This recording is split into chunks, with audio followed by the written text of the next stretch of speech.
अस्सलाम वालेकुम एवरीवन। मेरा नाम मोनिस उस्मान है और मैं आपको खुशामदीद करता हूँ एक और टॉपिक में on how to build a micro PL business with Daraz in Pakistan. आज का जो हमारा टॉपिक है वो है फाइनेंस। बेसिकली दराज पे स्टोर खोलने के बाद किस तरह आपने अपने कमीशंस पे करने हैं, किस तरह आपने पेमेंट कलेक्ट करनी है और कौन से चार्जेस हैं जो आपको इनकर होते हैं। दराज की पेमेंट साइकिल क्या है, कब आपके पैसे आपको मिलते हैं, नेट पे आउट कब मिलता है, उसमें से कितने पैसे कटते हैं, क्यों करते हैं, क्या क्या पैसे कटते हैं, शिपिंग फ़ी चार्जेस क्या होते हैं, किस तरह कैलकुलेट करते हैं, और फाइनली आपकी अकाउंट स्टेटमेंट दराज सेलर सेंटर पे किस तरह उसको रीड करना चाहिए, किस तरह आप उसको पढ़ेंगे, किस तरह आपको समझेंगे, जिसके अंदर डिफरेंट टर्मिनोलॉजीज लिखी होती हैं। तो शुरू करते हैं। सबसे पहले दराज की फ़ीस को अंडरस्टैंड कर लें कि किस तरह की फ़ीस दराज आपको चार्ज करता है। दराज में 3 किस्म की फ़ीस हैं, चाहे आप सेलर फुलफिलमेंट बाय सेलर पे काम करें या फुलफिलमेंट बाय दराज पे काम करें, आप पे ये फ़ीस इम्पोज होती है। पहली होती है commission fee. Commission fee is basically एक फ़ी होती है जो जिस प्रोडक्ट को आप जिस कैटेगरी में बेच रहे हैं, हर कैटेगरी की एक स्पेसिफिक फ़ी है, उसको कमीशन कहते हैं, दराज कमीशन, जिसको मार्केट प्लेस कमीशन भी कहा जाता है। अब उस कैटेगरी में पार्टिसिपेट करने के बाद जब आपका प्रोडक्ट सेल होता है तो उस प्रोडक्ट के सेल होने पे सर्टेन कमीशन दराज आपको चार्ज करता है, वो दराज की फ़ीस होती है। वो किस तरह होता है, जो आपकी लिस्टिंग की यूनिट है, जो आपने प्रोडक्ट लिस्ट किया है, उसकी price into the commission rate, and that is what is charge as commission fee, और दराज वो डिडक्ट करता है। अगर आप एफ के मॉडल पर हैं तो जो आपके पैसे दराज खुद कलेक्ट करता है वो उसमें से वो फ़ी काट के बाकी पैसे आपको देता है। अगर आप एफ के मॉडल पर हैं फुलफिलमेंट बाय सेलर पे, तो देन आपको इन्वॉइस किया जाता है और फिर वो पेमेंट आपने दराज को अलग से करनी होती है। दूसरा आता है आपको shipping fee. Shipping fee is basically product को ट्रांसपोर्टेशन करने में जो कॉस्ट इनकर होती है उसको शिपिंग फ़ी कहते हैं। फ्रॉम पॉइंट ए से पॉइंट बी पे जब वो जाती है तो उसको जो ट्रांसपोर्ट करने की कॉस्ट आई है, that is shipping fee. Shipping fee किस तरह कैलकुलेट की जाती है, जो उसका वेट है इनटू द शिपिंग रेट। अब शिपिंग रेट डिफर करता है, आपका डिपेंड करता है कि आपका ओरिजिन क्या है और आपका डेस्टिनेशन क्या है। ओरिजिन से मुराद कि कहाँ से वो प्रोडक्ट जा रहा है, डेस्टिनेशन कहाँ पे वो प्रोडक्ट जा रहा है। तो अगर कराची से लाहौर जा रहा है या कराची से कराची में जा रहा है तो कम चार्जेस होंगे, पर अगर वो कराची से इस्लामाबाद जा रहा है या गुजरात जा रहा है, गुजरावाला जा रहा है, तो ज़्यादा चार्जेस होंगे। तो इसकी जो पूरी एक शीट है वो हमने अलग से शेयर की है। सिमिलरली जो मार्केट प्लेस की कमीशन स्ट्रक्चर की शीट है वो भी मैं अलग से आपके साथ शेयर करूँगा। उसमें सारी कैटेगरीज़ के सारे कमीशन स्ट्रक्चर्स दिए हुए हैं, शिपिंग फ़ी के अलग से रेट्स दिए हुए। फाइनली हमारे पास आता है payment fee. Payment fee is basically जो दराज आपका कैश कलेक्ट करता है उसको हैंडल करने के चार्जेस। जो आपका डिलीवर करा, कैश ऑन डिलीवरी का मॉडल होता है। जब आपका प्रोडक्ट डिलीवर होता है तो वो कैश कलेक्ट करता है और वापस लेकर आता है अपने सेलर सेंटर पे और फुलफिलमेंट सेंटर पे, और वो आपके अकाउंट में पे ट्रांसफ़र किया जाता है। तो उसको हैंडल करने के चार्जेस इज़ कॉल्ड पेमेंट फ़ी। इसकी कैलकुलेशन क्या होती है, जो यूनिट प्राइस है इंटू 1% और 1.25% डिपेंडिंग ऑन कैटेगरी किस में आप काम कर रहे हैं। अच्छा जी, आगे बढ़ते हैं। दराज पेमेंट साइकिल। पेमेंट साइकिल समझना बहुत ज़रूरी है। दराज पेमेंट साइकिल आपको ये बताता है कि कब आपकी पेमेंट आपको मिलेगी। एफ मॉडल के लिए तो ये बहुत ही ज़्यादा ज़रूरी है, क्योंकि दराज एफ मॉडल पे दराज ही सारे आपकी डिलीवरीज करता है और आपके बिहाफ पे सारे पैसे कलेक्ट करता है। कलेक्ट करने के बाद आपको पेमेंट्स करता है।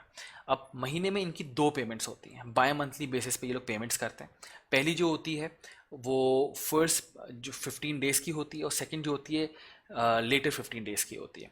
अगर आपका ऑर्डर, कस्टमर का जो ऑर्डर आया है वो फर्स्ट से लेके 14th ऑफ द मंथ को आया है, तो जो आपको पेमेंट होगी उसकी वो 20 से 30 तारीख तक की होगी। और जो सेकंड पेमेंट साइकिल होती है वो इस तरह काम करती है, अगर आपको ऑर्डर आया है 15 से लेके 30 तारीख तक या 31 तारीख तक, तो जो नेक्स्ट मंथ की पहली या 10 है उसमें जाके आपको उसकी पेमेंट मिलती है। इसके पीछे साइंस ये होती है कि अगर आपको जो महीने में 2 साइकिल इन्होंने बनाई, एक तो आपकी पेमेंट नहीं फंसती और आपके पास पेमेंट वेरी रेगुलरली आ रही होती है, हर 2 हफ्ते में आपके अकाउंट में पैसे डिपॉजिट कर दिए जाते हैं। दूसरा, जो ये बीच में डिले लेते हैं, अगर कस्टमर का कोई कैंसिलेशन आई है या रिफंड आया है तो वो इसमें एडजस्ट होकर आता है। तो ये 2 मंथ की साइकिल चलती है, 15 दिन की साइकिल होती है जिसमें आपके अकाउंट में पैसे आ रहे होते हैं। तो 14th डे, फर्स्ट से 14 में जो ऑर्डर्स आते हैं उनकी जो पेमेंट होती है वो 20 से 30 के बीच में होती है। तो ये 14th डे के बाद आपके पास पैसे आ जाते हैं। In case of public holidays, अगर पब्लिक हॉलीडे आ जाए या वीकेंड आ जाए तो नेक्स्ट वर्किंग डे पे आपकी पेमेंट प्रोसेस होती है। तो दिस इज़ हाउ आपकी पेमेंट साइकिल काम करती है। अब अगर हम लोग बात कर लें कंप्यूटेशन ऑफ पे आउट विच इज़ नेट पे आउट, इसका मकसद ये होता है कि आपको पैसे कितने मिलते हैं आफ्टर ऑल द डिडक्शंस। तो सबसे पहले तो जो मेट्रिक आता है वो आता है यूनिट प्राइस का, जो आपने खुद मेंशन की होती है कि मैं प्रोडक्ट इस प्राइस पे बेचना चाह रहा हूँ। उसमें से माइनस होता है आपका कमीशन, जो दराज का मार्केट प्लेस का कमीशन है बेस्ड ऑन योर कैटेगरी। उसमें से माइनस होता है आपके पेमेंट फ़ी। बेसिकली पेमेंट फ़ी वो होती है जो दराज आपकी कैश हैंडलिंग के चार्जेस होता है। उसमें से माइनस होती है आपकी shipping fee. Shipping fee is basically जब आपको ट्रांसपोर्टेशन कॉस्ट आती है आपके प्रोडक्ट की।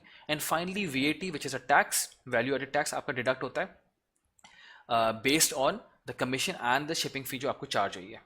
अब आपका जो पे आउट बनता है इक्वल्स टू, वो होता है unit price minus commission minus payment fee minus shipping fee minus VAT VAT, और उसमें बाद जो पैसे बचते हैं वो आपको पे आउट होता है। This is how the computation of पे आउट एक्चुअली वर्क्स।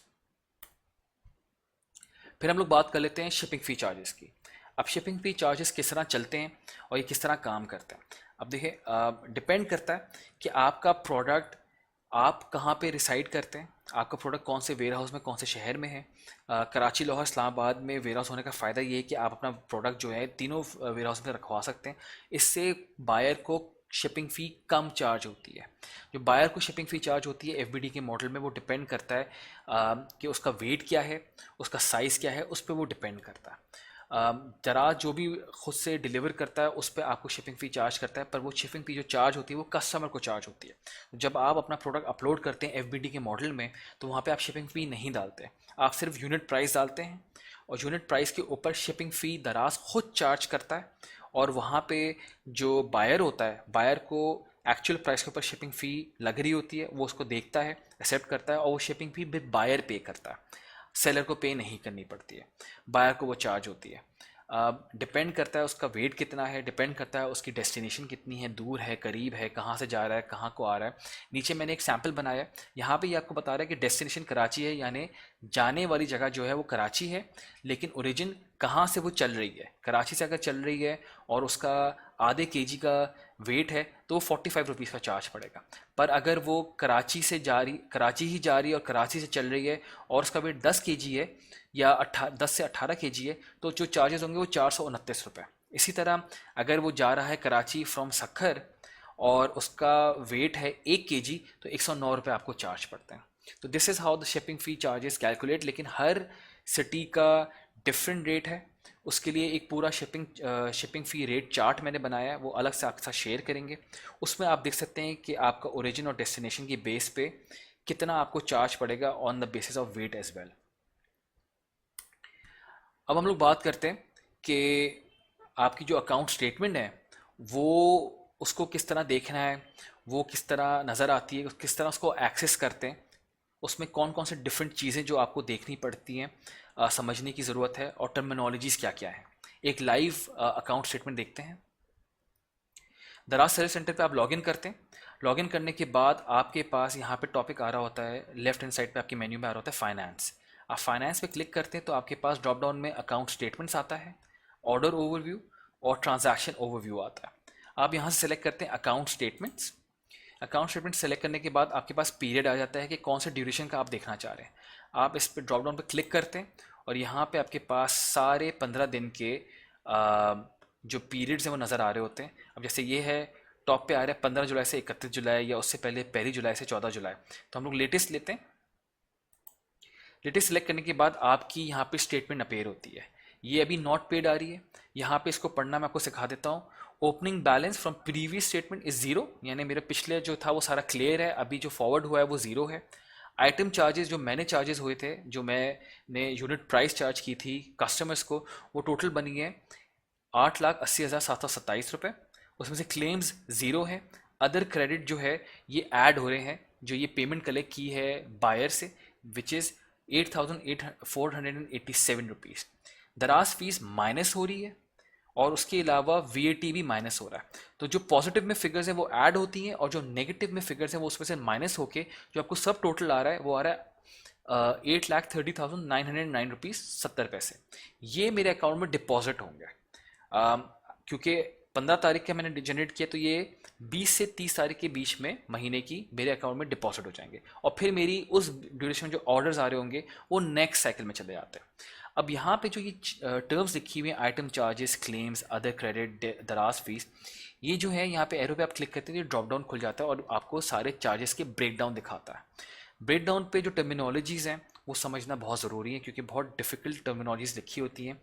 आप कभी कभी कंफ्यूज हो जाते हैं अपनी स्टेटमेंट पढ़ते हुए कि इस टर्मिनोलॉजी का मतलब क्या है। तो हम हर टर्मिनोलॉजी को डिटेल में देख लेते हैं। सबसे पहले आपका जो ऑर्डर सेक्शन है वहाँ पे आपके पास डिफरेंट किस्म की टर्मिनोलॉजी आती है। आइटम चार्जेस आते हैं। आइटम चार्जेस इज बेसिकली सबसे पहला आता है वो आता है आइटम प्राइस क्रेडिट। ये बेसिकली वो चार्ज है जो आपने खुद सेट किया था डिलीवर्ड आइटम पे और ये आपके बायर से कलेक्ट किया गया है। तो आइटम प्राइस क्रेडिट जो आपको मिल रहा है ये एग्जैक्टली वही होता है जो आपने सेट किया और बायर से कलेक्ट किया। फिर आपके स्टेटमेंट में लिखा होगा promotional charges general, promotional charges bundles या प्रमोशन चार्जेस वाउचर्स। ये तीन है, ये प्रमोशनल डिस्काउंट्स होते हैं जो सेलर या आप अपनी तरफ से देते हैं ऑन डिलीवर्ड आइटम। तो ये जो चार्जेस होते हैं ये आपको चार्ज होता है बेस्ड ऑन आपने क्या डिस्काउंट दिया था। फिर आपके पास आता है क्लेम्स का हेडर। क्लेम्स के अंदर आता है other credit which is shipping fee या पेड बाय कस्टमर्स। ये वो चार्ज होता है जो शिपिंग फी बायर को चार्ज हुआ था बेस्ड ऑन उसके ऑर्डर पे और ये बायर से कलेक्ट किया गया है। तो कितना कलेक्शन था वो यहाँ पे लिखा आ रहा होगा shipping fee paid by customers की हेडिंग के नीचे। फिर फाइनली आपका आता है ऑर्डर्स के अंदर दराज फीस। दराज फीस जो फीस आपको चार्ज हुई है आपके ऑर्डर्स पे। पहले तो आपका कमीशन आता है। कमीशन एग्जैक्टली वही जो हमने पहले डिस्कस किया, आपकी कैटेगरी पे डिपेंड करता है कि आप कौन सी कैटेगरी में काम कर रहे हैं और उस पर कितना कमीशन चार्ज हो रहा है। कमीशन रीबेट एक बेसिकली नई प्रमोशन स्टार्ट की दराज ने स्मॉल सेलर्स के लिए। अगर वो अपना टारगेट अचीव करते हैं तो उनको कमीशन पे कुछ रिलैक्सेशन मिलती है, कुछ छूट मिलती है।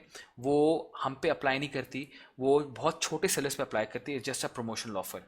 पेमेंट फ़ी जब आपका कैश जो हैंडल कर रहे होते हैं उसकी जो फ़ी होती है वो आपको चार्ज होती है। उसके बाद आपके पास आती है शिपिंग फ़ी। अगर शिपिंग फ़ी दराज ने कोई कैंपेन चलाई थी जहाँ पे फ्री शिपिंग था और वो रीइंबर्स करेगी हमको, तो वो शिपिंग फ़ी यहाँ से आती है।